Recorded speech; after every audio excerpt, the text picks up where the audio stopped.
This is so ironic, so awesome. Talking to you on the red carpet.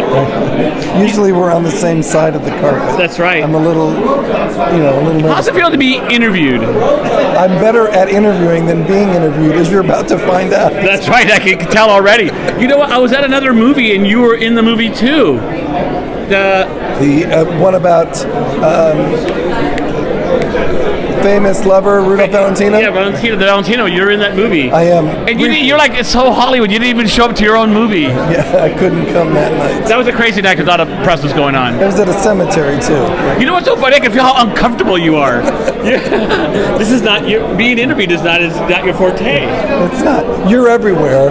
You interview more people than I do, I think. So. I do. Yeah. I do. And you're a lot older than me, so you've had a lot more experience. I'm way older than you. Smarter than you, faster than you, like everything more than you. Be kind to me. No. I actually want your job. I want to do what you do. You do? Yes. You want to work 11 and 12-hour days? Oh, that's how long you work?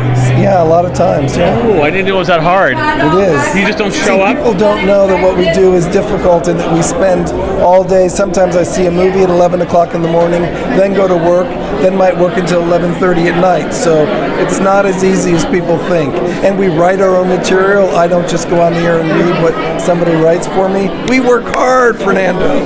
No, I saw, when we were hanging out at the Oscars together, I saw you back in the truck writing and doing all this stuff, and I'm like, wow, you're still working.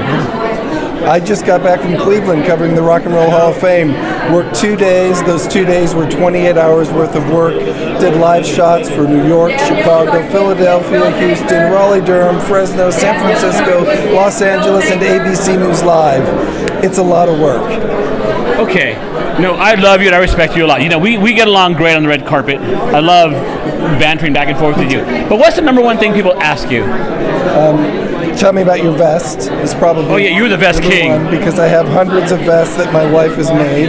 So that she became makes my them. trademark years and years ago. So they're all homemade. That's the number one question. And usually it's who's your favorite celebrity and who's your least favorite celebrity, which I rarely answer, especially when there's a camera. FabTV's so on it too. I'm not going to ask you that. Good. There's no way. But it's fun. You know what? I love being next to you on red carpets, and we're both like compete. We don't compete. We're like both helping each other a lot. We also have the same demeanor. We want this to be a good, fun event. So when we're on a red carpet together, I think people like to talk to us because they know they're not going to get hit with a political question, a divorce question, a custody question. It's all about the moment. This is a moment right now. We celebrate ARPA Film Festival. They've been around doing this for 27 years.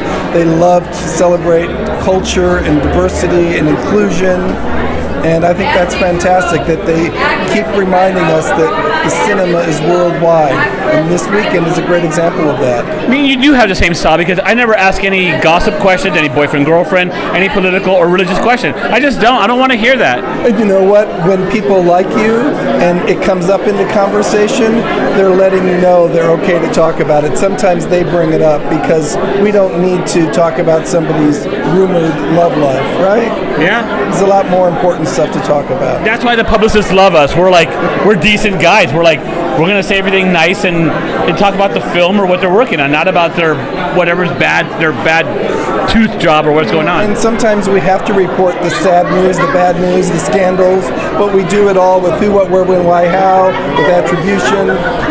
We do it the right way. And I think they understand that we have a job to do. So I've given movies bad reviews. I've had to do people's arrests, and I've still gone into rooms later and interviewed them, and it has not been held against me. You know what's cool about you? I love how you're not jaded. You're not like, you're kind of still powerful in it. You're still like, oh wait, that's a weird smile. You are not jaded. I think you still love what you do. You still love it. I do. You're not jaded. No, I've been doing it now for, over 40 years. Damn. And I love what I do. And it's changed a lot over the years. There was not social media when I started. The World Wide Web, as I'll talk about tonight, did not exist. So our world has changed dramatically, and we've had to learn how to go with it. And so we're learning.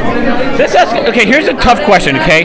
Because about the way the world has changed dramatically, like you just said. We're talking ABC 7 News with all the affiliates, and then some influencer gets an interview over you, and you get dissed, and I don't get it. And I fight for you on these junkets. You see me like with Don Johnson at one time. So, and you're like, okay, they're not going to get it. I don't understand how the movie studios diss you. You know, I think it's a changing world. I think that there are a lot of young publicists who maybe don't even watch television anymore. But in my case, you know, there's a big movie about to come out that we were not invited to, and it's just the way it is. And no one who watches us will know that I didn't cover that movie, or will say, oh gosh, I can't believe he didn't do this. It's what you do.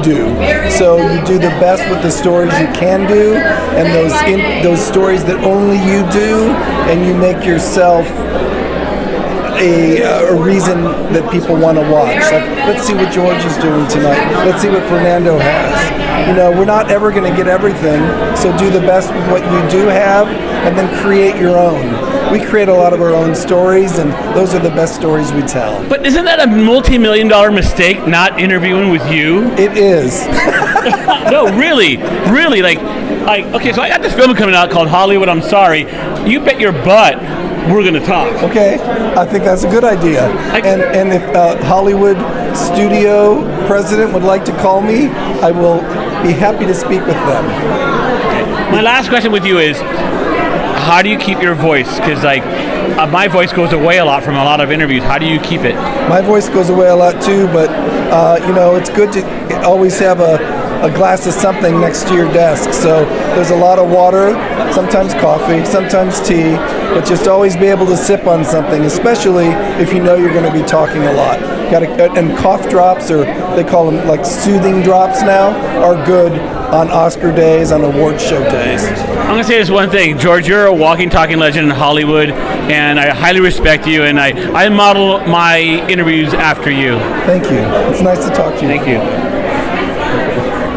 I love him. I really do. I love him more than he loves me.